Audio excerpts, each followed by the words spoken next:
On this episode of Beer, Blues, and BS, you know, with this show, time travel has always been an interesting thing that has happened, and wouldn't you know it, we're going to record episode 251. That's right, you clicked on 251, but we're recording this before episode 250. Why? Because we need a buffer. And it just so happens that while Kidder was not able to be here, I decided to take the time to take over the show, and that's right. It's not just going to be a show run by Howard. This is going to be a, Triple B meets Howard's Cave of Wonder, and we're going to talk all things board games, role-playing games, and a bit of other things. It's me and the local geek having fun, holding down the fort. Oh, it's not just us, I should also say, because you're here. And when you're here, you're in a good place.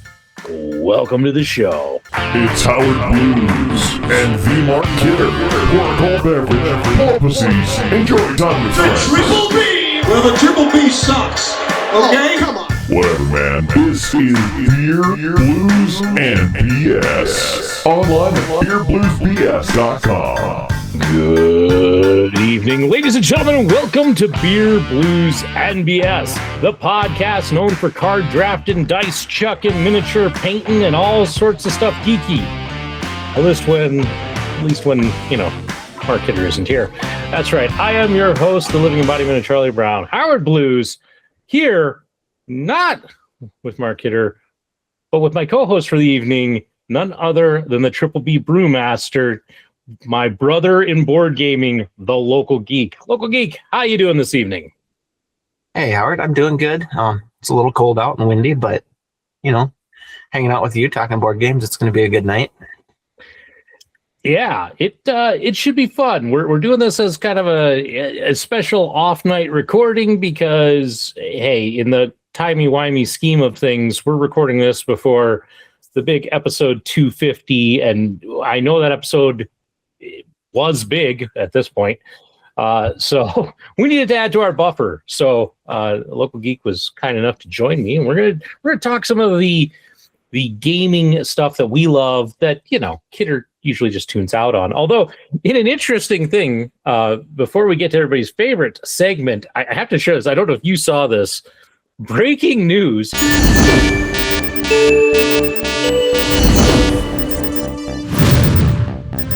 Happening like shortly before we started recording, about an hour ago, there was a high-speed pursuit here in the Bismarck-Mandan area that ended on the Grant Marsh Bridge. So I don't know if you'd seen any of that. I did, because my brother was actually like 5 cars in from where the chase stopped, so he had almost a front row seat to it. Wow. So he said he didn't hear any gunshots or anything. He must have gotten there after that if any of those happened, but he was there for close to 2 hours before the cops finally got to the point where they allowed him to turn around and drive the wrong way down the interstate to get out of it. Yikes. Oof. That is quite the adventure. My wife, somebody was live streaming it. It's like, I think there was like 12 or 13 cop cars on the Grant Marsh Bridge. Yeah, I saw that video. That was crazy. He said they brought in the SWAT team and everything. So, ooh. Well, I'm sure that at this point, like, we're talking about like breaking news, but I just knowing our co-hosts, we talked about this last week in far more detail. So, and there'll probably be more details released at that point. I know it'll be interesting. So, hey, if you're just hearing this now, tune into last week to find out more. Oh, the timey-wimey of this show. But let's not waste any more time. Let's get to everybody's favorite segment of the show, and that is What's on Tap. And Local Geek, I'll throw to you. What are you having this fine evening? Well, I'm hoping I'm doing a special Howard edition tonight. I'm pretty sure you gave me this one. It is a Fishbeck Stevenson First Crush. It's a watermelon hard apple cider, and as far as I could tell, I didn't see an ABV on the can here, so I'm assuming, being a cider, it's probably in that 5 to 6% range. Safe guess, but yes, it is from me. That was part of that cider, I was pretty sure it was. And the other one I grabbed for tonight, I know is from you. So, fun. Oh, that's weird. In a good way, it's weird. It's almost like a watermelon Jolly Rancher got dissolved into a cider. I love watermelon Jolly Ranchers and I love ciders, but they're a little weird mixed together, but it's not bad. I think I want to give that like a maybe a 2.2. Okay. The flavors just don't play super nice, but I don't not like it. No, that's fair. You know, that's the fun thing about drinking some of this weird stuff. Mm-hmm. And speaking of weird stuff, I got this from Kidder, and it's a good one for me to start off. You had this like 2 weeks ago from the Abita Brewing Company. It is the Straw Gator. Nice. 8% alcohol by volume strawberry Doppelbock. That was another interesting one. It was. And yes, I am starting off with a high percentage for reasons which I will share after this.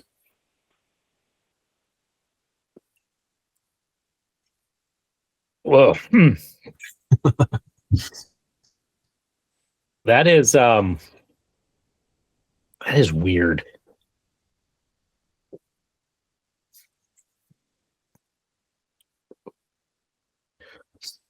Yeah. Okay. Yeah, that is definitely a Doppelbock with tones of strawberry to it. Mm-hmm. And I don't know that I like it. You know, I don't remember what I rated that one, but yeah, I know I'm not a big fruit and beer kind of guy. I mean, I love the art on it. The art is awesome. But yeah. Ugh. I think if I was going to have a Doppelbock, you know, I prefer Shiner's Doppelbock far better to this. Yeah. Bachenbach's a good one too. I had that one when I was up at my in-laws, and I just popped in quick for the show. I can't remember what episode that might have been, but yeah. Future Howard may look that up. Probably not. There's not a great term for me to search to find that, but I can find it in the spreadsheet quick. I'm gonna rate this a 2. It's all right, not fantastic, but that 8% will help me with speaking this evening. This is the most talking, and this show will be the most talking I've done in a day and a half, because roughly a day and a half ago, Thursday afternoon, I grabbed a piece of licorice out of my bag because usually when I travel, I have licorice just because I needed a little snack. Take a bite into it and something goes crunch. Ooh. And I pulled out the licorice, like, what on earth was that? And lodged in that piece of licorice was a chunk of my tooth, one of my rear molars. Ooh, that's not good. No. And the dentist can't get me in until Monday. So luckily, no pain. That's good. Although, as my wife and I were discussing, there could be pain, you know, but like tooth pain tends to be nerve pain. And I just happen to be lit up like a Christmas tree when it comes to nerve pain. So it might be that the lesion in my spine and the pain it is causing me is outweighing the pain of the tooth. But it feels weird to talk because the chunk that broke off, like, it rubs against my tongue when I talk. So yep. I spent pretty much the second half of Thursday and all of the day today with a Post-it note on my desk that basically said, I had a tooth break and fall out of my mouth. I'm not really talking because it feels weird. So people would come to talk to me and I just stick that up, and I avoided a lot of conversations. I had to have some because, you know, you just can't get through without talking. But I wonder if that wax they make for when you have braces, if you could like get some of that from Walmart or somewhere and just kind of cake it in there and maybe it would help. My wife and I discussed that. The problem that I have always had is, like, if I get something like stuck in my teeth or things like that, my tongue will just not leave it alone. And so my tongue would just be constantly against it. It has taken a lot of my focus to not sit and kind of flick my tongue around the broken tooth. So, yeah, that was my Thursday. Fun. Yeah. I went through a similar thing several years ago now, but I had a molar break off like that. And thankfully it was early in the week, so I was able to get in pretty quick and got a crown put on it, and then ended up getting infected under the crown a couple years later and had to have it pulled. But I don't need to hear this. I'm the living embodiment of Charlie Brown. Nothing works out.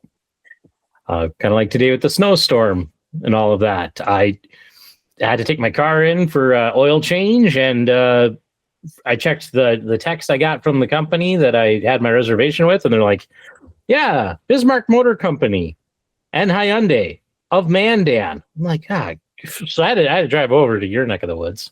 Oh no. And I get in, and I'm like, yeah, I have an appointment. And I'm like, oh, yeah, you're supposed to be up at the North Store, North Bismarck, which is where we had set it up. But I figured because it happened to us once before when they had to do a repair, they sent my car to Mandan. So I was like, well, okay, that could be the case. And I'm like, yeah. And they're like, well, we then I said, I had a text that said to come here. And the guy goes, oh, yeah.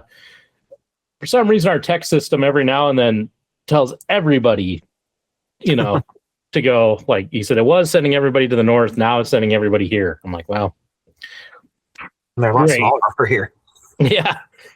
Thankfully, they were able to get me in, so I didn't have to then turn around and try and drive back. Oh, nice. That's good, at least. Yeah. So that's good. But yeah, I got to drive to Mandan and back, and Mandan and back. So all during wind and snow and people who don't know how to slow down in the snow. Yeah. So that's how it goes.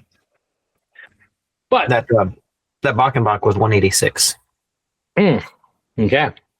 So great. Now I don't have to look it up, and I can just put a little thing up at the top of the screen. Or if you go down in the show notes, if you're watching on YouTube, it'll be down there. So this cider's growing on me too.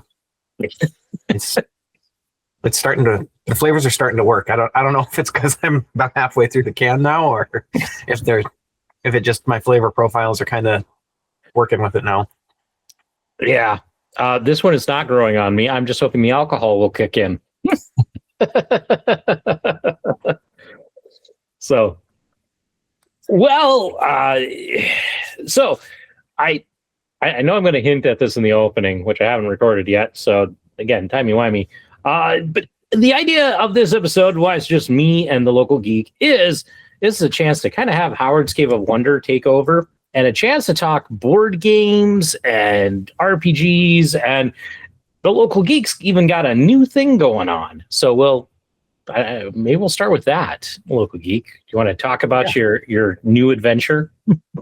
Yeah, so I actually started up my own YouTube channel and have dipped my toes in the water of editing video and kind of learning that process. So what I'm doing is I'm filming myself putting together Lego sets, and then basically playing that back at high speed as YouTube shorts, and just kind of showing the process. Basically, the bigger Lego sets that come with multiple bags in the box, and I just record one box at a time and show the piece that I finish from that, and then at the end I show the whole completed thing. But the most recent one I just finished that I'll be uploading in February is this guy, Tuxedo Cat. Oh, and a piece just fell off into my hand. Well, at least we know that you're not one of those Lego builders who cheat and use super glue. Nope. And his head turns too. So, but yeah, he was a fun one to build. And if you watch closely, you'll spot a couple times when I've messed up and had to take back probably 4 or 5 steps apart off of the thing and put it back together. And if you pay close attention, because a lot of those videos are sped up about 20 times speed. So, yeah, I've watched a couple of them. I woefully behind on my YouTube. It's all good. I've only got like 3 more sets to build after this, so I'm thinking I'll maybe do like a monthly release of videos, and I just do one a day until I finish that set. So the most of February is going to be consumed by this guy because he was 20 bags. Yeah, that'll be interesting. To see where you go once you're out. You might have to like get loaner sets. Right. Well, I've got some I can take apart, like the Simba that I showed it was almost a year ago because I got that for my birthday last year. So I could take him apart and put him back together. And I've got a few other sets that I've previously built that I think I'd like to. I got the Game Boy set. I don't know if you've seen that one, but that one's really cool. The buttons actually like press down and come back up. And yeah, maybe what you need to do, because I don't know how much Kidder's dad is into Legos, but since Kidder gifted him the Lego Enterprise, maybe you could say, hey, I'll build that for you if you want. There you go. That'll get you some content.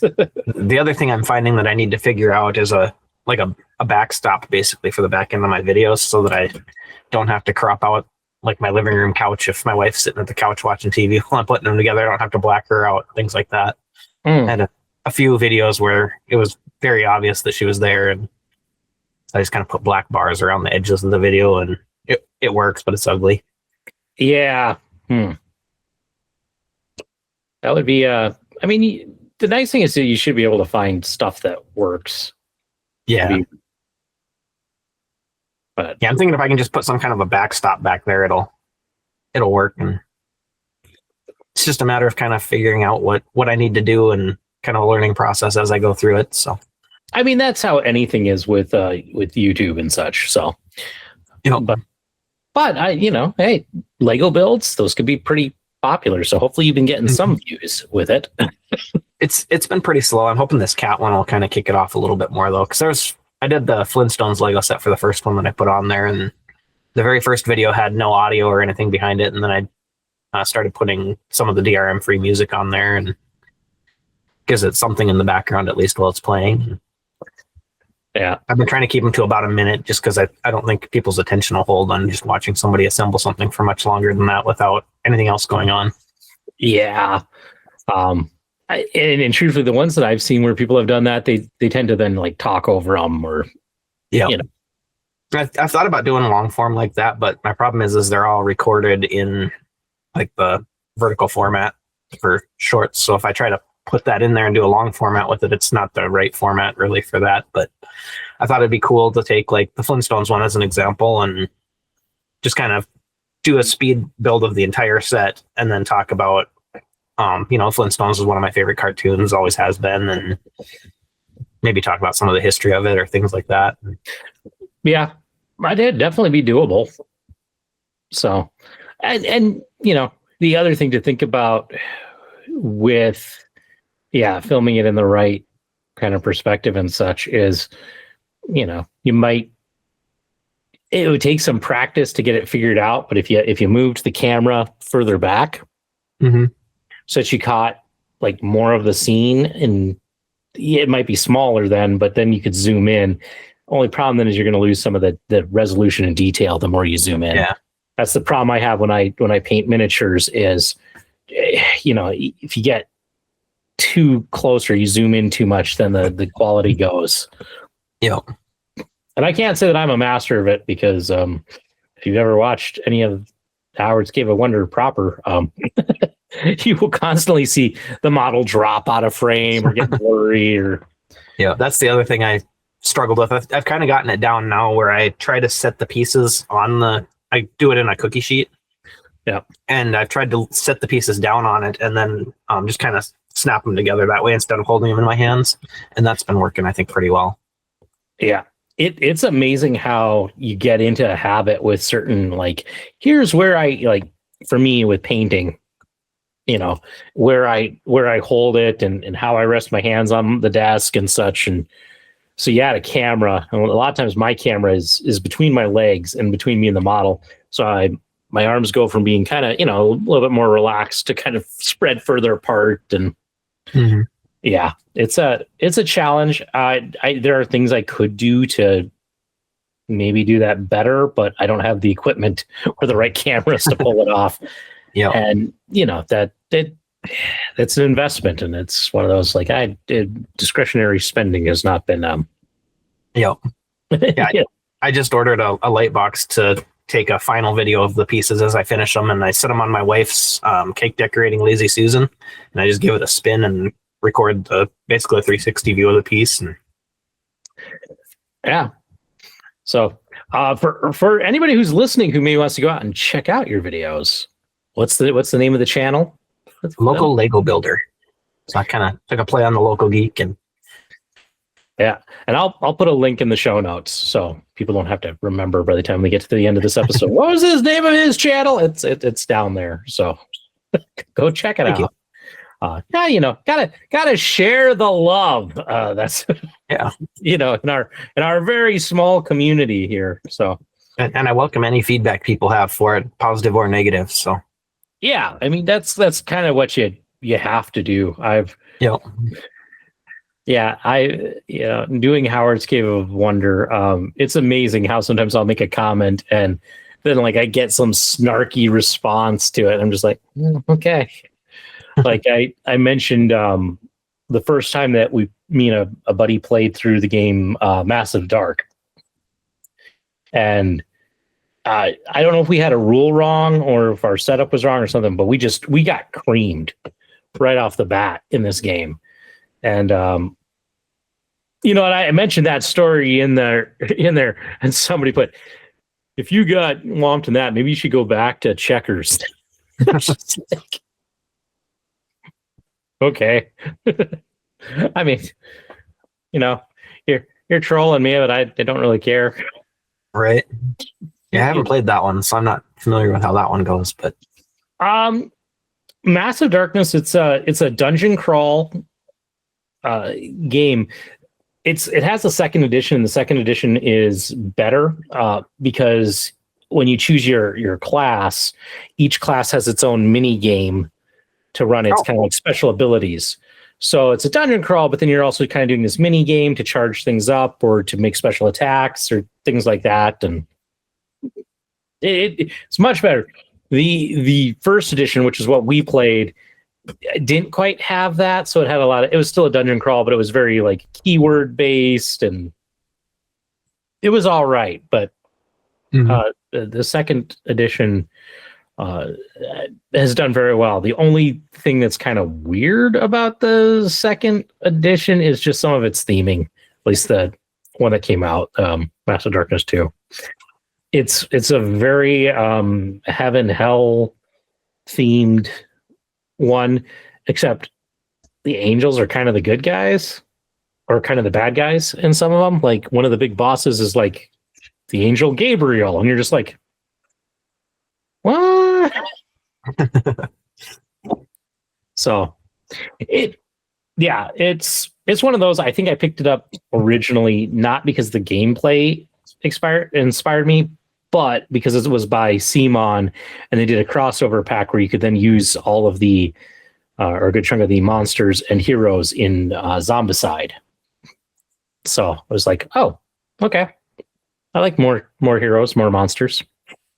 Nice. So it's a good one, but it doesn't get to the table very often around here. Sure. Most of those dungeon crawlers don't. So speaking of, hey, board games and such, as we record this, we're almost at the end of January. But I didn't get a chance to ask you, local geek, did you get any fun board games or geeky goodness for Christmas? Or was it just the Lego sets? Yeah, just mostly Lego sets this year, but my son got a couple games. So he got Mousetrap, and he's had Gooey Louie for a little bit, but he's really been into that one lately. What else did he get? He got a couple of them. I'm trying to think of what else he got. It'll all come to you later after the show. You'll be like, oh, right. But yeah, Mousetrap he's been really into. So yeah. No, I got two. One of them is it's a King of Tokyo game. It's not the King of Tokyo, but it's like King of Tokyo Monster Island. Okay. Something like that. Which is interesting. Because I've played King of Tokyo, actually with Jonah. Nice. And it's an okay game. Wasn't quite my thing, but I think my wife hooked on to the fact of like, oh, it's kaiju. Howard likes kaiju. Let's get in this game. It reviews really well. It's like, oh, okay. So yeah, I've played King of Tokyo, but I can't remember even how it goes. It's been quite a few years. And I think I was in the same boat as you. It wasn't really my style of game, but yeah, it wasn't bad. It just was kind of one of those where I'm like, okay, yeah, this is what it is. And then I got a little card game, which I can never remember the title. It's like something of like Mix Match Moose. It's kind of a trick-taking card game with Yetis, which is actually the reason my family bought it for me, was because they read the back and it said Yeti on it. And they're like, Yeti, he likes Yetis. Let's nice. I'm like, okay. So we haven't played it yet. And I haven't even read the rules to it, but I'll have to at some point get to it. But yeah, otherwise, most of the stuff I've had come in has all been Kickstarter crowdfunding stuff that is finally like arriving. So that has been interesting, to say the least. But I have really slowed down on crowdfunding. I don't know if you. I know you haven't done. Yeah, I did see on my Facebook earlier this week there was one that looked really cool. It was dice sets that were carved out of fossils. Yes, I saw that, and I was like, that looks really cool, but I don't really need more dice right now. Yeah. I mean, that is cool. I just hate the idea of destroying a fossil. Yeah, I was kind of in that same boat. I was like, I don't really like the idea of that, but I mean, the idea of the carved fossil dice is cool. Yeah. I saw that one. The other one that I've kind of been looking at, it's Tycoon Games is doing a complete collection on Colt Express. I don't know if you're familiar with Colt Express. That is one of the ones my son got. He got Kids Express. Okay.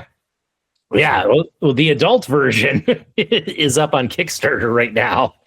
Nice. For kind of the whole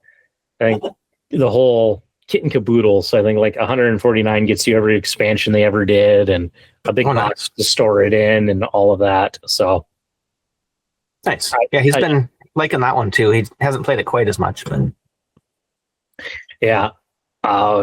So we'll see. Luckily, my kids didn't get really much for games, but they have a large game collection already. So yeah, we had to empty out a whole nother shelf on our bookshelf just to put his games on. Which thankfully is tall enough to reach that shelf now. Yeah, I know. We moved. We had a TV cabinet that I got from my grandparents up in our main living room, and I brought it down here to the cave, thinking, oh great, I can put games on it and have a nice kind of display piece. It is all kids games. Nice. And it's all kids games, and then stuff that has come in that I have yet to like work into the cave proper. So yeah, it's like, oh, okay. But yeah, no, I haven't really backed a whole lot of anything. Not because there isn't good stuff out there. It's just, I don't know, a little tired of the crowdfunding kind of thing.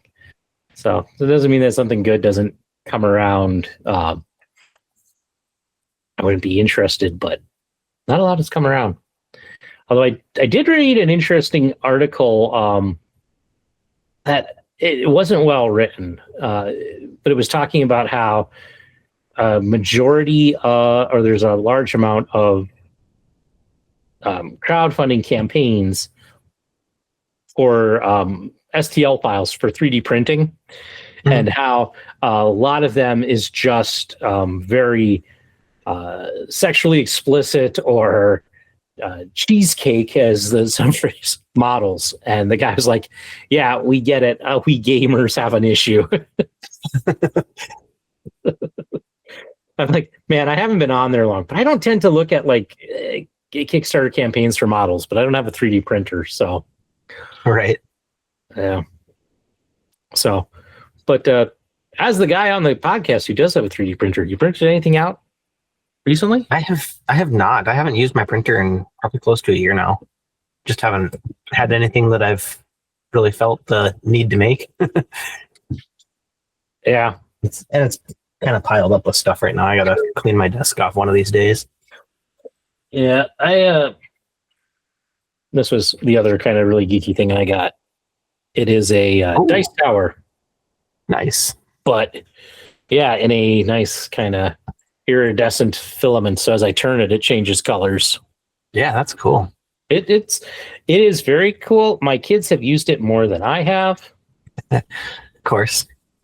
Because once I showed them what it does, I mean, they just sat there like, oh, we were opening gifts and just kept, because it came with the dice, and they just kept running the dice through it. I'm just like, okay. Nice. So when my son was really young, we bought him like a big D20, like a 2-inch dice or 3-inch dice. It's good sized. And the other day we were playing in the living room, and he decided he was going to roll that to determine how big of a monster was coming. And I was like, you're going to fit right in with the D&D crowd when you get back, because he determined the difficulty by how big the roll was, basically. Yeah, I've been looking and trying to come up with. Junior and I have been talking a lot about role playing, and I think he's really interested in trying it. Was it 2 years ago? I bought this. It was actually a crowdfunding campaign. I got in on this company. They make it's a calendar, and it's a whole role playing adventure calendar. So, oh, cool. Every day, you read a little bit of story, and it gives you some decisions, and there's some dice rolls to do. But they did one that was all like anthropomorphic, woodland creatures. Mm-hmm. And me and him used to. I mean, we sat and played through quite a bit of it, and then life got kind of a little hectic, and we had to stop. But he's been asking to pick that back up again and do it. So, we might do that. But yeah, I've been trying to come up with something to kind of get him interested in it, and because I think he would enjoy getting to be a hero and beat people up. Right. So, I don't know if you've tried anything with Colt. A little bit. Mostly when my wife's cousin came over to visit a while ago, he did like a little mini campaign for him and let him roll the dice to see what happened, and he seemed to enjoy it, but we just haven't had time to. And he doesn't sit down for very long either, so I mean it'd have to be a quick 20-minute session probably. Yeah, Junior is a little bit more patient with stuff like that. Little Miss, nah. She gets bored very quickly. She's a goer. So, but well, since we can talk RPGs, I was curious. Look, so when did you start? What got you into role playing games? So we started probably around 2010 was when we started playing. Shortly after we bought the house. My wife's cousin, of course, was big into it, and he'd introduced us to board games a few years before that, and then he asked us if we'd be interested in trying something. So the first one we played was Unearthed Arcana. Okay. Did a campaign of that, and it was really fun. So then we've obviously since then played several different variations, including D&D proper and spin-off games. So nice. But so you're fairly recent into it. Yeah. Yep. I mean, I say that as you say 2010, and right. That's like 16 years ago. Yeah.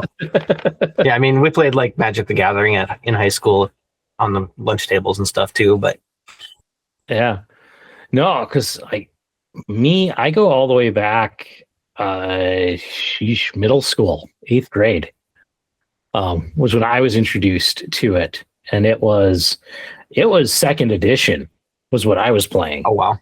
Yeah, that's right. I started with Thaco. Don't ask me to explain it because it's been many, many, many years. But yeah, I started there. A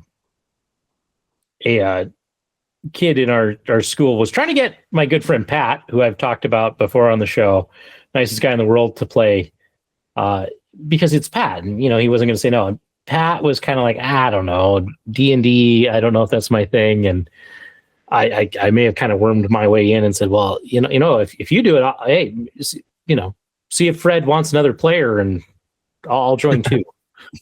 And Nice. so that was kind of how I got in, and it was people who kind of knew how to play but didn't quite fully know how to play. So, Right. So Fred as a DM kind of allowed us to create like anything we wanted to be. So like my first Nice. character was like a Minotaur warrior, which is not a base class, but Right. the internet was still like was there enough to like give you like, well, yeah, if you want to do that, here's what you need. Nice. Yeah, Trampus did that for us too. When we played our first one, we were pretty much everybody was brand new to role playing games, and his girlfriend was playing with us as well. And so he had let her create her own kind of a class that basically she could plant a seed and immediately grow it to full size. Because she's big into like gardening and that kind of thing in real life. So it was a cool little power for her. What he didn't realize is she was going to use that power to feed enemies seeds and grow trees and to kill the enemies. That's creative. Yeah. So yeah, we played for a while. Not too terribly long. Because we would cycle out who was DM. So like I DM'd my first game like after only having played like 3 times. Nice. So it was not good. I'm just going to state for the record, I didn't know about railroading, and so there was some railroading. I think I had the players end up in an armory of a castle at one point, and they're like, well, what's in here? I'm like, any weapon you can think of. Not even thinking about power balance or anything like that. It was pretty bad, but it was at least a taste of it. But we didn't last too long because Fred brought in somebody who had played a lot more than we had. And he played one game with us and decided that all of our characters were terribly broken and too powerful and that we needed to start over. So he, on his turn to DM, he sent all of our characters to hell and put us up against a demon we had no chance of beating, so he could TPK everybody and Oh, geez. and start over. And that ended the group. Because people like Pat, nicest guy in the world, Pat was very religious, still is. And so like being sent to hell and killed by a demon, like Right. that was a bit much for him. So that kind of killed the group. And one of the players tried to get a new group going, and I remember at that time he came and goes, "Oh yeah, they're coming out with 3rd edition. They're using D20s for everything. It's great." And I'm just like, "Nah, I'm done." And then I didn't play again until college. So Oh well. yeah, I mostly wasn't really able to find a group, but then I played in a group with Brother Nico and a couple of friends. Nice. So Nice. and did that for about a year, and then I moved. So. Yeah, our first game we played, I can't remember what my original character was, but within about 3 sessions, basically I was the last one standing. Like everybody was unconscious, they weren't dead, and we had this crown that we were trying to keep out of the hands of the bad guys, because basically you put this crown on and it takes over your mind and makes you the bad guy basically. And I had gotten cornered, and basically my options were either put the crown on or I'm going to get bludgeoned to death by the bad guys that were after me, and they're going to get the crown. So I ended up putting the crown on. Trampus goes, "All right, hand me your character sheet. Your character's now mine." So then I had to spin up a new character, and that one I remember I had a lot of fun with that character. He was a fairy. Okay. So he's like 1.5 feet tall. His name was Tankerbell. And he had the constitution of a knight. Like when we'd go into the bars, he'd be the one that would drink like several big mugs full of beer, and we had dragon whiskey one time, or dwarven whiskey one time, and He was the only one that got the Constitution save on it. It's like this little tiny 1.5 tall guy. It's the only one that can hold his alcohol. That to me is always the fun thing about role playing games. Is you end up with those sorts of crazy stories and such. So that's Jonah, who we have mentioned a couple of times. He ran. So like I got to teach Jonah how to do role playing games. Him and a buddy, they had gotten into Fantasy Flight's Star Wars role playing game. And they wanted to play, and they needed somebody to GM. And he had talked to me a bit about role playing and gaming and such. And so they were going to have somebody else do it. That person dropped out, and he's like, I don't know who's going to run this for us. I'm just like, well, I will. So I got to teach Jonah how to do that. And a couple of years later, he was running a Call of Cthulhu one shot, and I created a basically it was a stage magician who, again, it was a fun character play. He was not meant to be anything super special, but he ended up surviving. And not to be boastful, but I played it very well. And next thing I know, Jonah was creating a whole Cthulhu campaign, and my character kept becoming a recurring character in it because it just was, and we had a lot of fun with that character. And Jonah kind of always was like, man, if we could get, because we had problems with other players dropping out constantly. So it's like, man, if we could get a consistent crew, we could have some real fun with this. But right, yeah. It's fun. The last one I did with Jonah, and it's to counter your fairy story. We were playing Dungeon World, and Dungeon World is kind of an interesting system. I'm not the biggest fan of it, but we were playing. We did a summer campaign when he was back one time, and I played a human fighter who thought he was a bear. So, nice. So his name was Runt. He dressed like in bear robes and that, and he could speak a little bit, but it was always things like Runt is bear, and it was just a total silly character, but ended up like with this whole crazy story about him seeing the great bear spirit, and then he became like a paladin to the great bear spirit. And nice. The best moment of it, and it's just like how I like to play my characters, because I will do what's best for the story, even if it means, hey, something bad happens to the character. We were escaping. We had ended up in this cloud city, and we were escaping on a Pegasus. And one of the other characters in character was like, Ront, you're not a bear. Like, as we were like racing to get like hop on and climb onto this Pegasus, and the tension side, Ront, you're not a bear. I'm like, Ront, not bear. I'm like, Ront has an existential crisis and let's go, and falls. Oh no. like I was totally like, that is it. And Jonah saved it. But like Jonah, I was just like, oh, you're doing this? I'm like, it only makes sense. Right. I'm like, I will let a character go down in a blaze of glory if it fits story and character. Yeah. Yep. But yeah, I remember that. Run, not bear. Like he lets go and falls. So nice. That player was like, I killed Ron. I'm like, well, you shouldn't have said that. His whole existence was that he was a bear. So I have to still like write out a story for it, but I've got a campaign that I'd like to run sometime that I'll create all the characters for it. And all the players, essentially, when the kind of opening scene happens, they're laying on the shore of a river, and none of them remember who they are or anything, so they have no idea what their actual class is. And there's packs laying near them, but they have no idea whose is whose, so they'll each grab a pack and kind of try to figure out. The end goal is to figure out which character they actually are.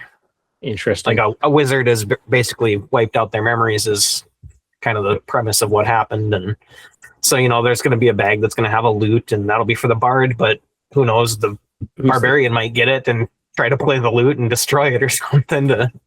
Could be interesting. Yeah. I think it would be a really fun thing to do. But like I said, I got to write the story for it and kind of try to make it so that there's more to do than just sit there and go through the packs and try to figure out which one you're capable of handling. And, who knows, maybe the barbarian will grab the loot, roll a nat 20 and think he is the bard. Yeah, that's an interesting one. I don't know that I'd want to play in that. But that's me when I'm a player character, I very much like creating the concept of what I am and what I do. Right. Like that's part of the enjoyment for me. And I don't know that I could handle here's your character. Yeah, and it would be more of like a one-shot kind of thing, or maybe like a 2 or 3 session thing, more for like a convention style probably, but yeah. I don't know about you, but I'm thirsty, and I think we should get to round 2 if you're up for it. I was thinking the same thing actually. All right, so ladies and gentlemen, welcome to everybody's second favorite segment on the show, and that is What's on Tap, round 2. Drink. What you having? Got another Howard gift here. It is the Dragon's Milk that I think was last year's IPA Appreciation Month reward. Gosh, that's either me or that is JS, because I think JS brought us back some. Oh, it may have come from him then. It was bottled in 24 though. So yeah, I think that's JS special. But yeah, needs no introduction. I know it's been on the show several times, and it is delicious. So,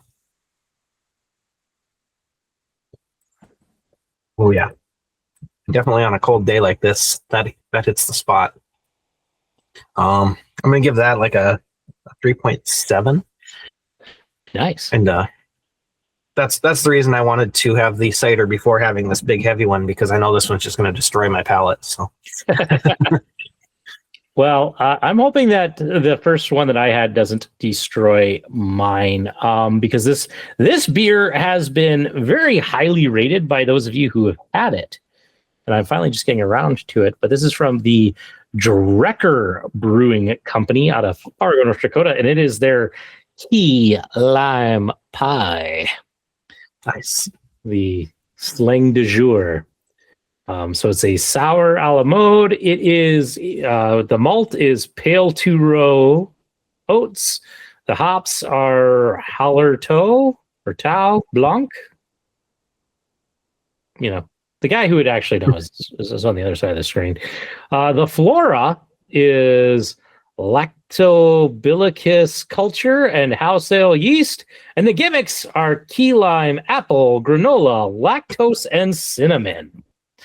I was looking earlier, and I don't know that I found an APV on this, so but I'm hoping this is going to be good. Again, for reasons. Oh, that's a great smell. It smells like key lime pie. Nice. Graham character and everything. Oops. Oh. Oh, I think the local geek might have blown up his spreadsheet. He's going to have to start over. Start back at episode 1. No, I got it fixed. I just, instead of typing my Control F box, I typed somewhere else and deleted out a cell. Yeah, I have not tried that one yet. It might still be in my fridge. Oh, that is excellent. I mean, it tastes like liquid key lime pie. Nice. It's got a nice sour, not too sour, just a nice, very nice sour. You can taste that, like it's got a graham cracker taste, but you can also kind of taste the meringue with it. Oh, nice. That is an excellent. I'm giving this a 5 out of 5. Wow, I like this a lot. Nice. And this is a whole pint, so I get to enjoy this, and which is good. Because Local Geek kind of already knows this because I mentioned it in between the recordings, but tomorrow I start a medicine for my my nerve pain, and once I start that, no more drinking. So this is Local Geek, my last drink ever. Cheers, and I'm glad I get to share it with you. Yeah. I hope the medicine works. And yeah, I hope so too. The pain has just gotten, like, I was going to try and hold out, get past 250, but it's been so bad lately that it's just like, I need to start this because it's going to take a while. It takes 3 weeks before I get up to the maximum dosage. And the drug is gabapentin is what it's called.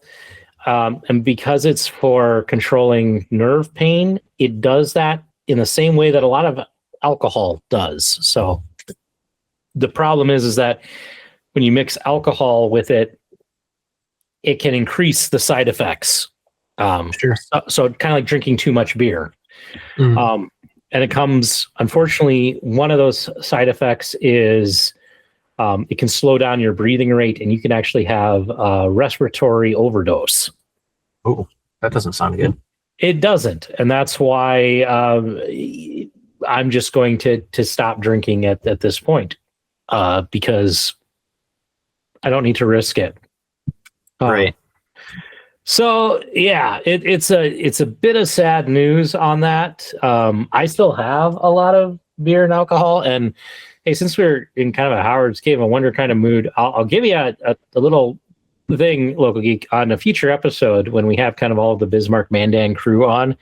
I'm going to be hosting the Howard's Alcohol Draft.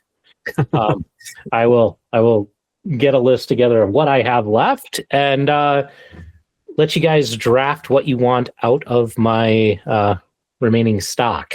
So that way people can get, and there's some good stuff in there, including, I saw when I pulled this out, I have a Cold Smoke in my fridge. So, you know, nice.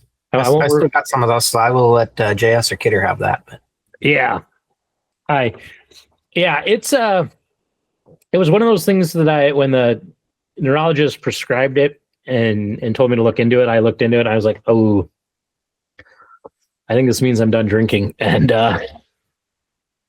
I know when I kind of mentioned this last time we recorded, I kind of had hinted at it.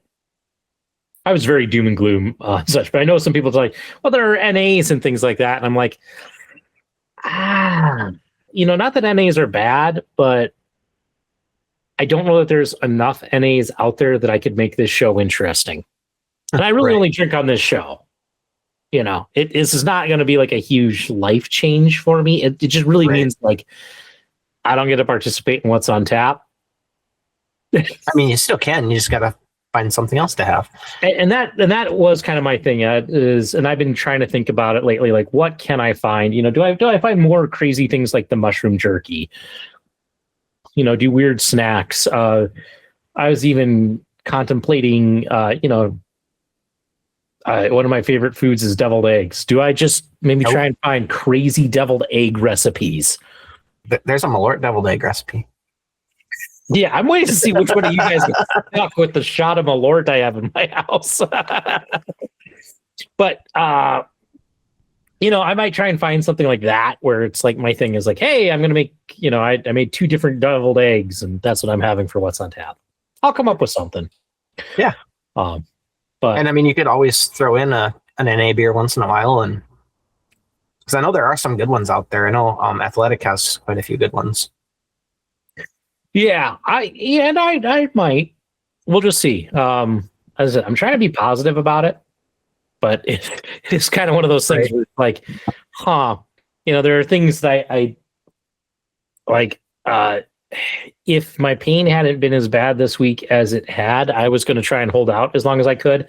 And I even thought about like every night I'll drink one of the beers that's in my fridge and do a little, record it and just, hey, we'll air my what's on taps until we get through that. And it's like, that's not going to happen. It's been too bad. I have this guy that I was painting and taking shots to drink, to get new colors. Well, I didn't finish him. We didn't even finish If You Know, You Know, I was just going to mention that there is the companies that do the alcohol-free spirits. You could still do If You Know, You Know.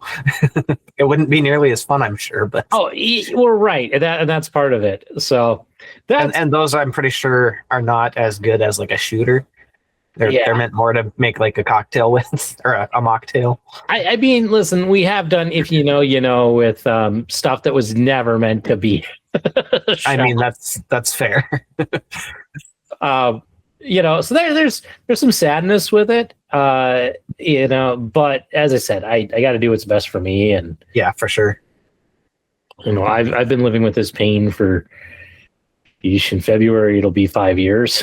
So and it's just progressively gotten worse. So time to do something to take care of it. But nobody's going to fault you for it, and we'll all support you on it. So yeah, I know you're getting to hear this first. I'm sure there'll be some questions when we record the 250th about Howard, you're not drinking.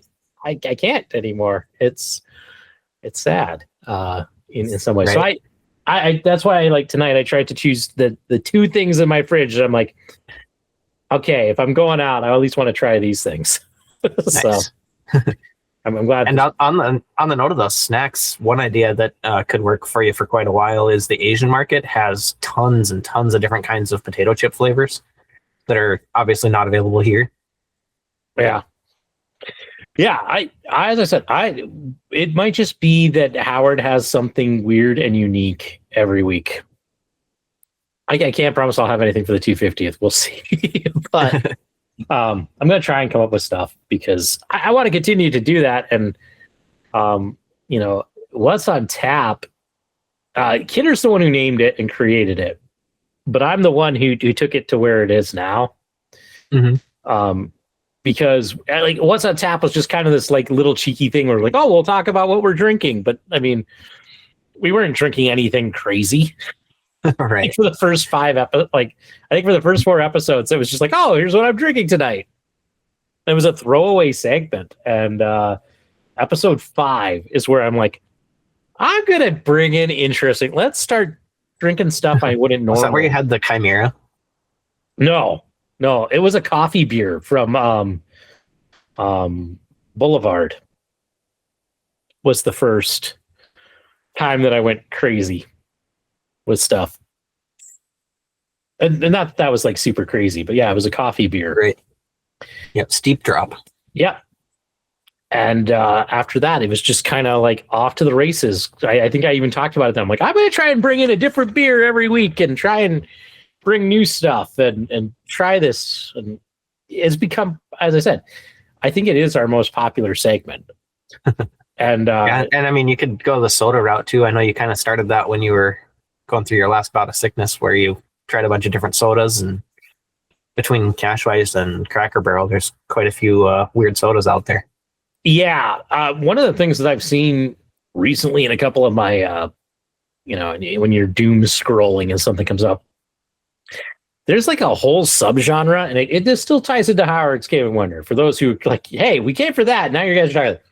There's like a whole like category of stuff out there in the short realm that is like roll for sandwich and roll for salad and roll for soda. And it's, like roll for sandwich is the easiest one to describe, but it's like, hey, I'm going to roll for bread. And he's got a sheet, and here's like 6 types of bread, and he uses a dice tower and he throws in a dice, and, I got a 5. Okay, I'm going to have pumpernickel. Let's roll for meat. That could be fun. Yeah. And I looked at that and I'm like, okay, that could be interesting. The only thing I don't like the thing is that if you're the person making like that, you buy the ingredients and you probably, make a sandwich every day.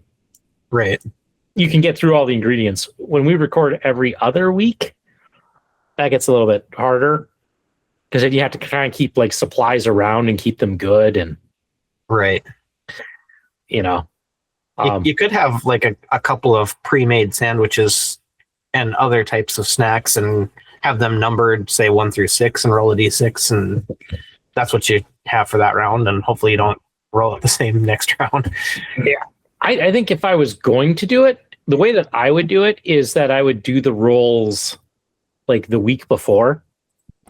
Oh, okay. Yeah, then you could do your grocery shopping and plan for it. Yeah, I'd do the grocery shopping, make it happen, and then like, okay, this week I'm having this, and then, hey, check out.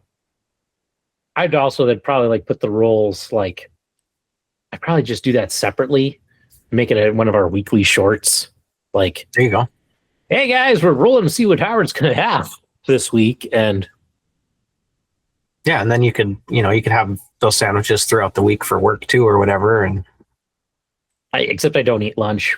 I would eat it on the show. So like, because part of it is sometimes the fun reaction of like, here's what I have, and oh, that's terrible. Yeah, I was gonna say you could throw at least one weird ingredient into the list, and if you hit it, then it'll make an interesting episode. Yeah. So we'll see. As I said, I have lots of ideas of things I can do to participate in what's on tap. What I end up deciding and what I do, we'll see. And it might change from time to time, but right. We'll just have fun with it. Just that. So, okay. Enough of that topic because it's depressing. So, local geek, I think it'd be fun for us to do a little bit of a Howard's hot takes, but do it Howard's Game of Wonder style.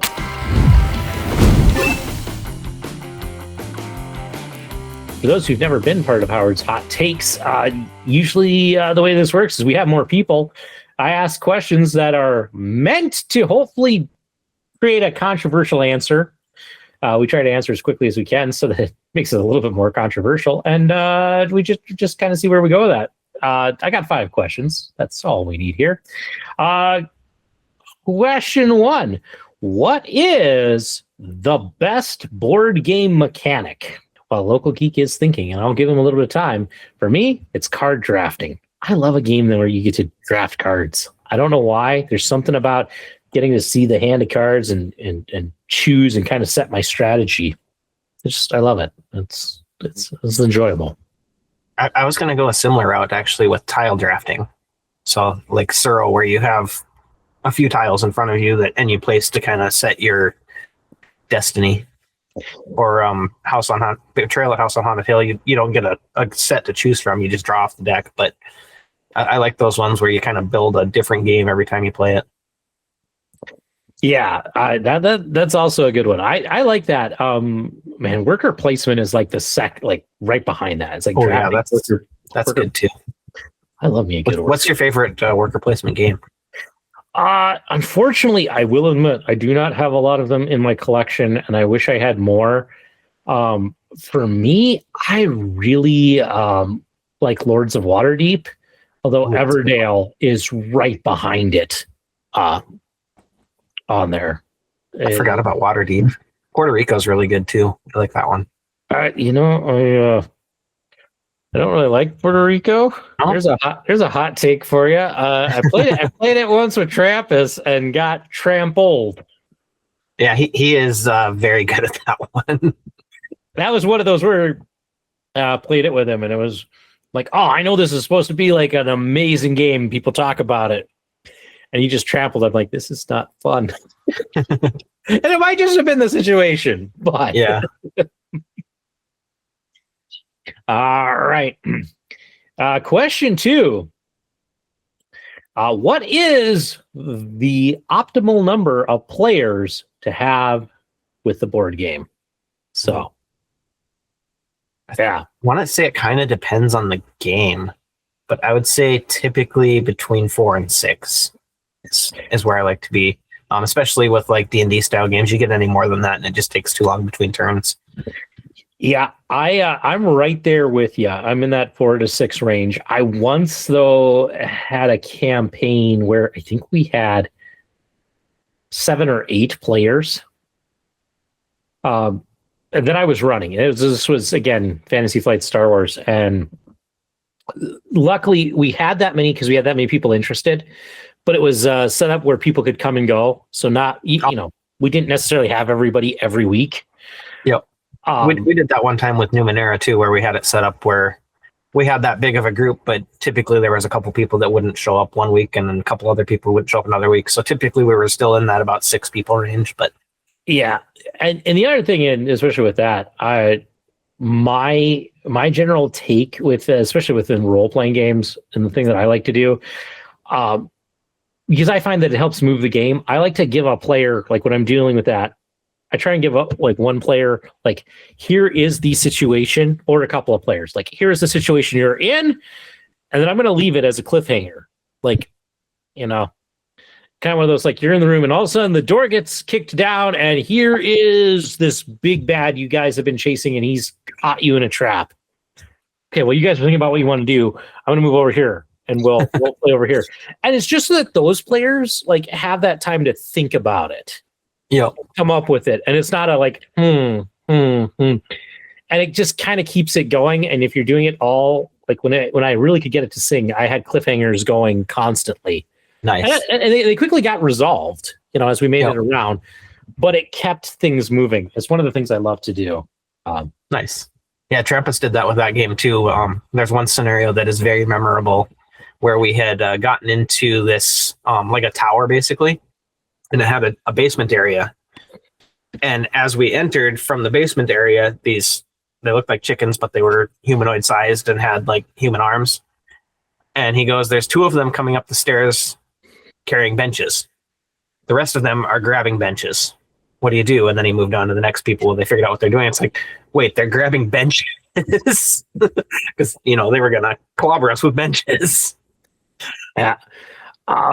This next one, I don't know how much, and so I'll give you an alternative because I don't know how much you have played. And when I thought about this, I didn't know quite your gaming story. What is the best edition of D&D? Or alternatively, if you haven't played a lot of editions, what is the best role-playing system you have played? I think the one I've had the most fun with was probably 3.5. And that may be a little bit of like the nostalgia part of it, because that was Arcana was based off of 3.5. But I feel like that's the one I've had the most fun with.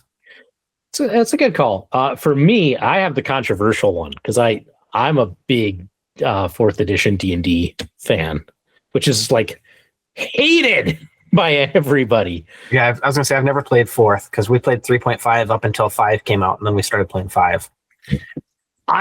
I liked 4th because 4th was easy, and what I mean by that is I could run a game of 4th and never have to look in the rule book.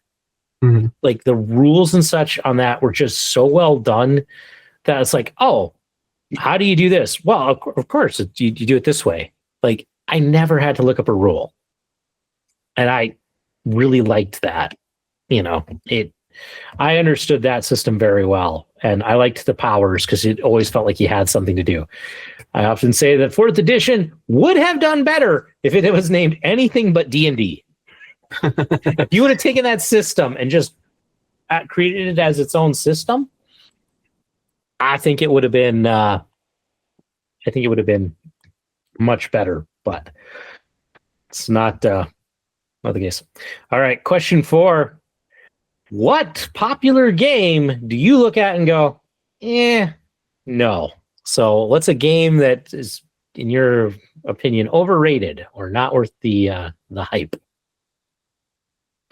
I mean, if we're going to go down that road, I got to go with Monopoly. that is the easy pick.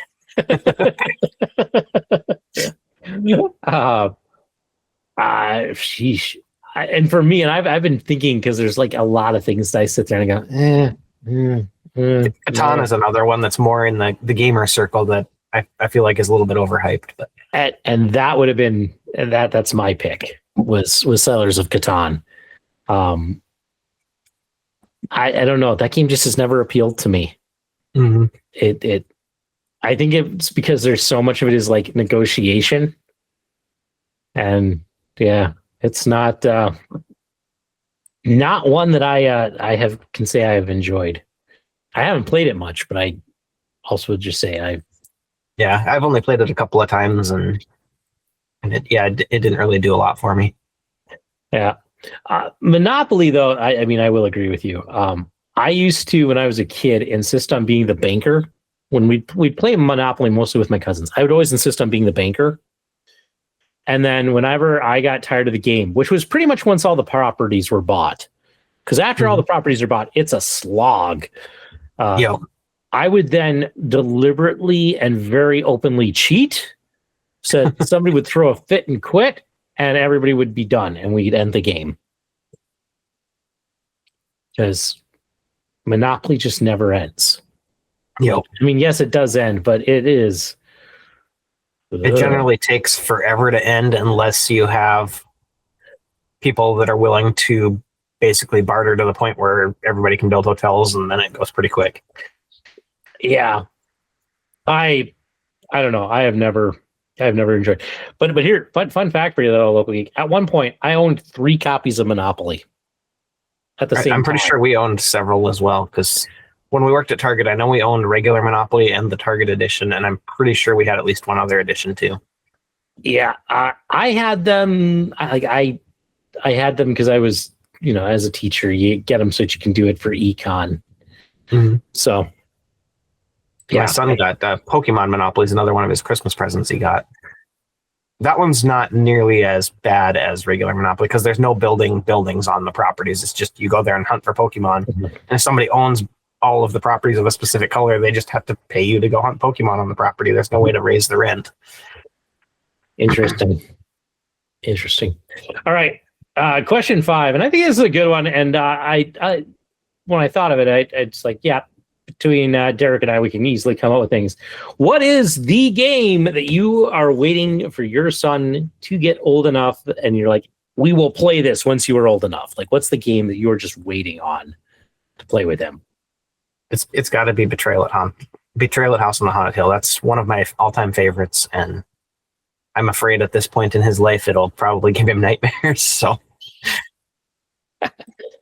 yeah. Although they did a Scooby-Doo version of it. They did. I gave that to my brother because he's a huge Scooby-Doo fan. So we do have access to that. I mean, you can always look at that and go, "Is that as scary?" But hard to say. Yeah, might also be weird for like all of a sudden the most beloved Scooby-Doo to become the haunt. Right.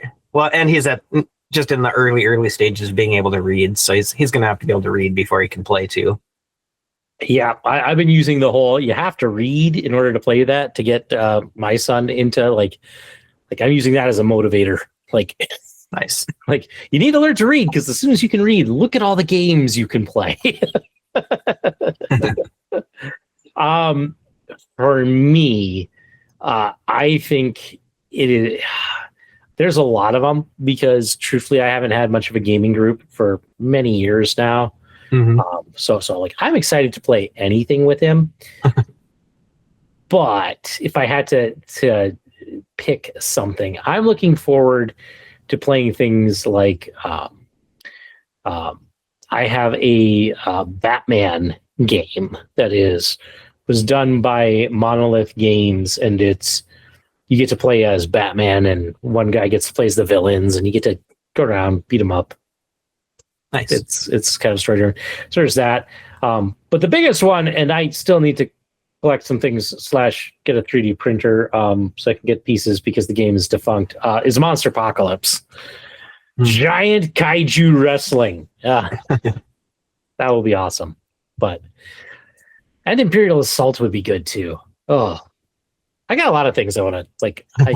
I'm waiting for that boy to grow up and read so we can play so many things. Right. Well, we'll definitely have to get together once they get kind of more into playing games, and hopefully we can get them to game together. And yeah, well, I do think, and I do have one, and it's still on my list. We do need to get together at some point. I need to introduce you and your son to Marvel United. Because he could play Marvel United. Oh yeah, and he's huge Spider-Man fan, so yeah, that's the thing that makes it really kind of it's a really easy game. Nice. You kind of learn the symbols, and really like what I help Junior with sometimes is the strategy. of looking at your symbol and looking at what you can do. Because every now and then he'll still like, I want to play this card. Well, you could play that card, but like he likes to play as the Hulk. And he'll be like, I want to play this punch card. I'm like, well, if you look at where you're at, you have nobody to punch. Oh, I said, but if you play this card over here, you could do this, this, and this. Does that sound like something you'd want to do? Yeah, I want to do that, Yeah. So just that little bit of guidance, but that's the hard part with me with him playing Kids Express too, is he wants to, anytime there's a bad guy on the train, you can shoot him with the slingshot and knock him off back into their car. And if you do that from the stagecoach, then you basically draw your own tiles back. And it's like, no, you need to move off of the stagecoach so that you're not just constantly drawing tiles that we already own. You need to draw the ones off the train that we don't own yet. And it's like, yeah, sometimes there is a situation where you have to do it from the stagecoach, because otherwise they're going to be on all the cars and they're going to be taking all the ones from the cars, and we don't want that either. But it takes a while to get that strategy. I own a game which is notoriously a bad game. I kind of like it. And I got it because, again, it crossed over with Sunset. But it was Simon's Besieged. And it's a tower defense game, but with like it is very, very similar to Castle Panic, if you've ever played Castle Panic. Mm-hmm. But far more punishing. And I played it with my nephew once, and I don't remember the exact space, but it's kind of like worker placement to control your actions. And he would not move off of one of the spaces. And like my character desperately needed on there to do something, and he wouldn't move off of it. And I like, you don't want to alpha game and say, buddy, if you do this, you need to do this, so this, and this. And it's just like, oh, you're going to stay there? Okay. Yep. Figure something out. We lost. I have yet to beat Besieged. Oh, that's on my list of if the Howard's Cave of Wonder channel ever grows and gets to a certain level, one of the ideas I've had that I want to do as a video series, and it takes the right people. I want to do a video series that's basically like hard mode, because there are some games that have like, here are the different levels. Like you could start at easy or go normal or hard or legendary. Yep. And I want to do it where you get a dedicated group of people, and you start at easy, you play the game through in easy, and you play it on, normal, and then you play it on hard, and you play it on legendary. And you try to see, can I beat it on all of these? But like, if you fail, you play it again on that level and see like, how many times does it take you to play Pandemic to beat it on the hardest level? I don't think I've ever played it on the hardest level. I have not, but I play with cowards, sheer cowards. We have tried the medium level on it, and sometimes we do all right. I think I got that once. I got something to play it because like we won like on the easy level like 2 or 3 times in a row. I'm like, we can move up, and it's like, no, man, we've hardly beat those. I'm like, come on. Oh, yeah. But I'd like to do something like that at some point. We've got season 1 and 2 of Pandemic Legacy that we haven't even opened yet, just because we haven't had time to, and a group that's consistent enough to sit down and play through them. That was one of the questions I thought about for Howard's Hot Takes is, what is your take on legacy games? But I figured that wouldn't be quite as interesting. Yeah. We do have Betrayal Legacy. We got about halfway through it, and then COVID happened. Yeah. I don't know. I have no interest in playing a legacy game.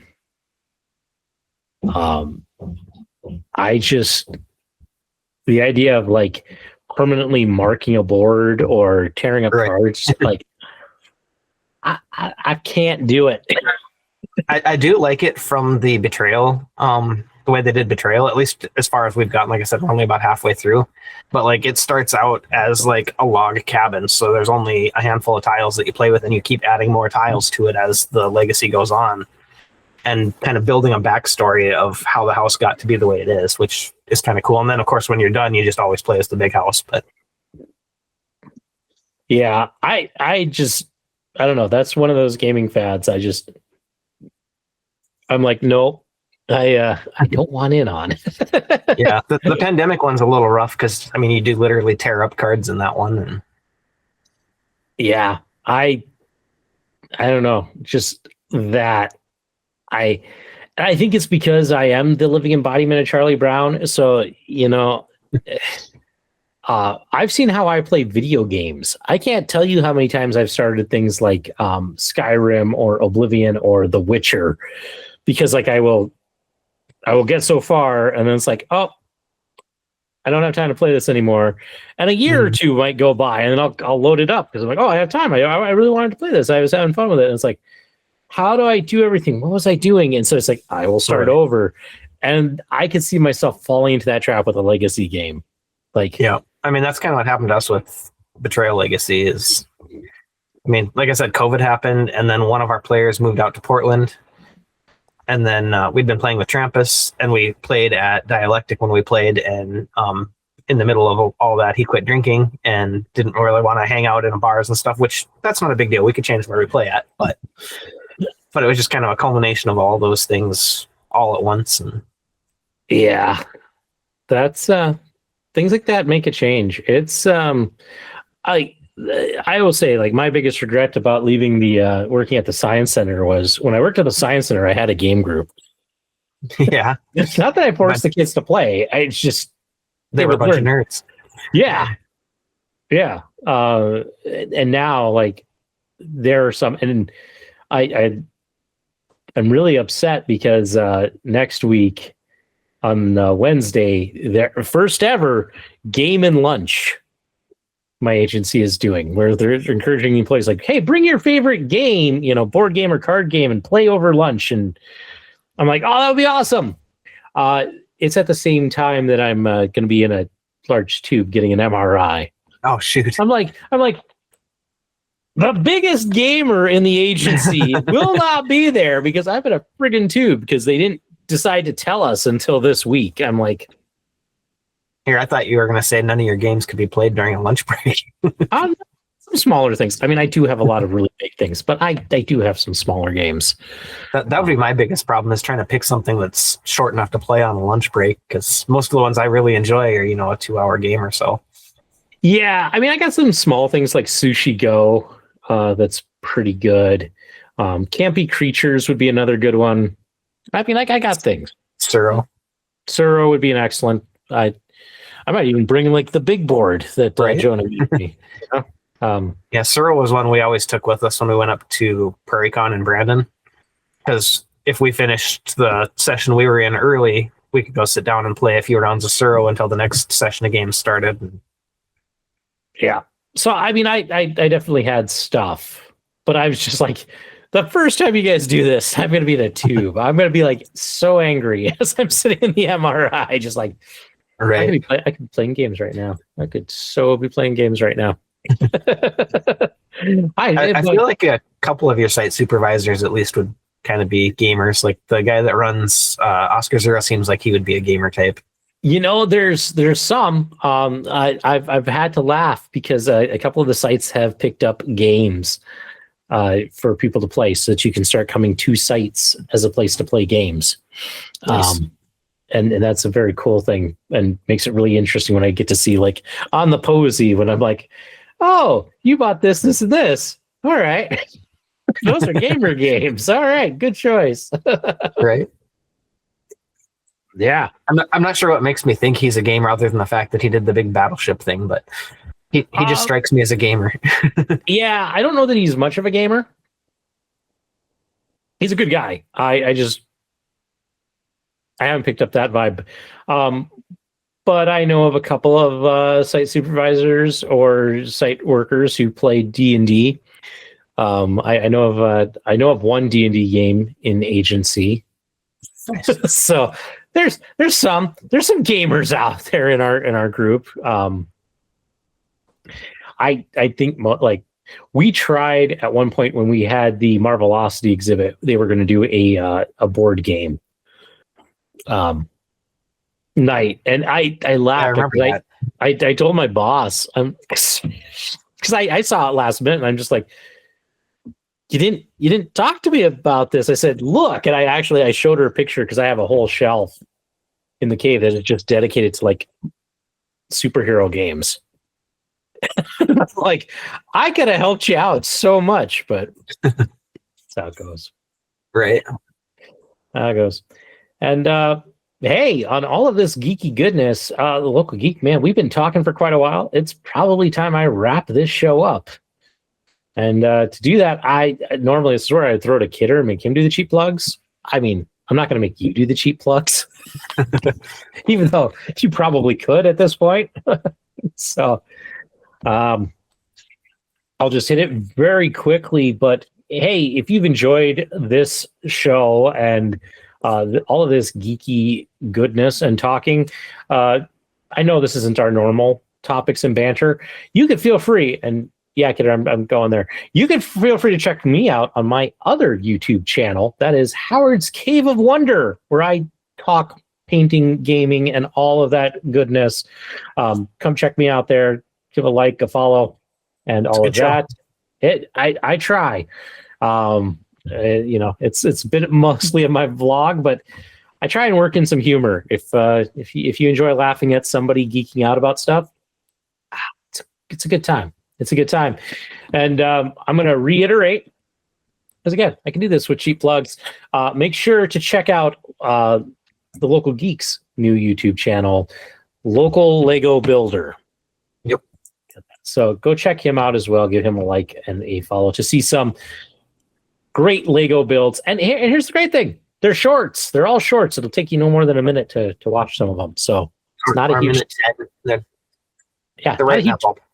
not a huge time investment. If you want more of the Triple B, of course, you can check us out at our website, beerbluesbs.com. That is our home in cyberspace and where you can find links to all of this goodness. We're on, of course, the social medias. You can find us on Facebook and Instagram. You can also find us on YouTube for the video version. We also put this show out as audio for those who like to listen, especially if you're doing a lot of driving, which if you're in North Dakota with all these storms right now, yeah, you probably aren't. But we're also that, like to say we got those nice sultry tones that you could stay at home, drink your own beer and enjoy. And you can find us on every audio podcasting service out there. So, hey, if you listen to Spotify, we're there. If you listen to Stitcher FM, we're there. iHeartRadio, of course, we're there. Apple Podcasts, we're there. Google Podcasts, we're there. YouTube Podcasts, of course. So you can find us in all those places. You can also, if you want, help support the show. We have a way for you to donate at streamlabs.com/beerbluesbs. It's, you can give us a one-time donation. You can make it a recurring payment if you like. And, for as little as $1, you can help feed a starving podcast host. Not that any of us are starving, but I just felt the need to say that. Also from streamlabs.com/beerbluesbs, you can access our merch store. We have merch. Is it good merch? I don't know. Is it at least funny? Sure. Do we have some weird oddball products because my co-host is a bit of a psychopath who thinks things are funny? Yep. So make sure you check out the merch and have a good time with that. There's some other things I could, of course, throw out. You can find Kidder on Twitch, and he's got a channel on Spotify and all that. But I think that's enough of the cheap plugs, which means that we get to wrap this show up. And to do that, we need some final thoughts. So, Local Geek, final thought. Yeah, since we're kind of on the gaming thing tonight, just throw out there that make sure that as you enjoy your games, if you've got children, include them in those games, raise that next generation of gamers, and help them to have that same passion that you have. Yeah. Also, I'm going to add on for my final thought. Since we've been talking a lot about gaming with kids during this, also don't be afraid to push your kids to game up. They might need a little help. They might need a little guidance. They might need a little strategy, but they might surprise you. Recently, we had a game group with the family, and we played a couple of games that were above the kids' level. we teamed them up with an adult. And for example, we played the game Quirkle, a really great little tile laying patterns game.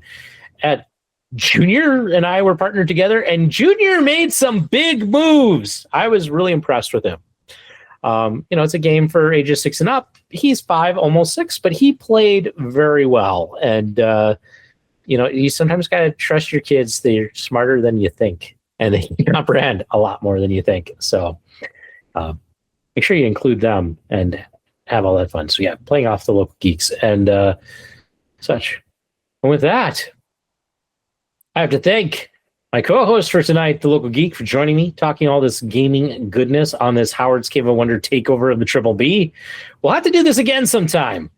Yeah, it was fun. Yeah. I mean, there's definitely more stuff that we could talk about, dive into. So we will do this from time to time. And who knows, maybe one day we'll have the local geek over on Howard's Cave of Wonder. That'd be fun. Yeah, we'll see. I'm experimenting with new content. It could be interesting. Nice.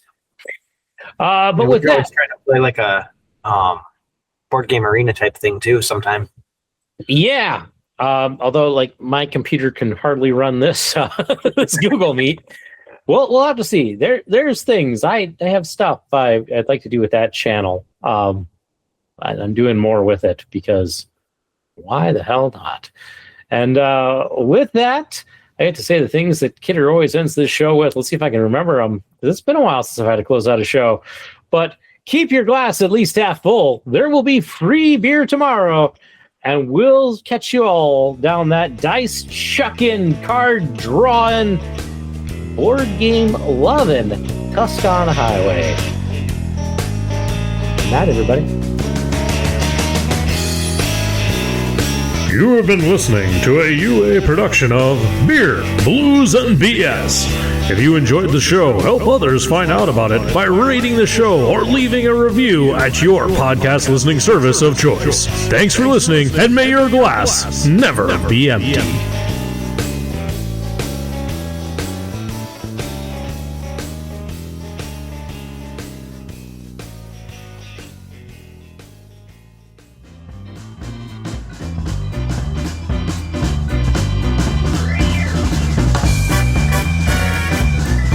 UA Productions presents A Glimpse Behind the Curtain.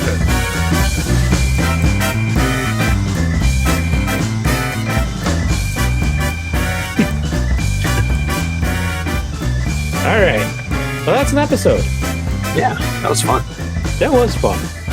And right on time, I finished my beer. I still have a bit left, but I'll enjoy it. I will, It'll be different, but yeah, there was a lot. Like Lefty and I have had a lot of conversations about it, and one of them was like, man, the Triple B is going to be different. Right. I'm going to have to find ways to make it fun and interesting. Yeah. Not that I need to drink to make it interesting, but it's just, I have fun drinking some of this, Right. I'm never going to find probably a key lime pie drink again. Right. Yep. I do like the idea of trying different snacks though, and kind of keeping it interesting that way. And yeah, I will find some way of doing something along those lines. But and there's things, and I didn't get into it in the show, but I mean, there's things that's like I think this kind of kills IPA Appreciation Month. Right. Because it's no fair to like, hey guys, we're doing IPA Appreciation Month. I can't drink any of it. Here you go, suffer. I kind of view it as like, no, I have to suffer with it too. Right. Or even in like the case of IPA Appreciation Month, where I don't suffer nearly as bad as others. People have to be able to get their revenge. Right. It's like I can't do that. So we'll see. We might even have to change like what's on tap to create like the Howard rating scale. Very similar. I used to listen to a board game podcast where they would rate the game at the end of every that they reviewed, because they would do very in-depth reviews. They rate the game at the end, and if one of the people or one of the hosts hadn't played the game, they would give their score based on how much they wanted to play it. Oh, so I might have to start scoring beers like how much I want to drink that.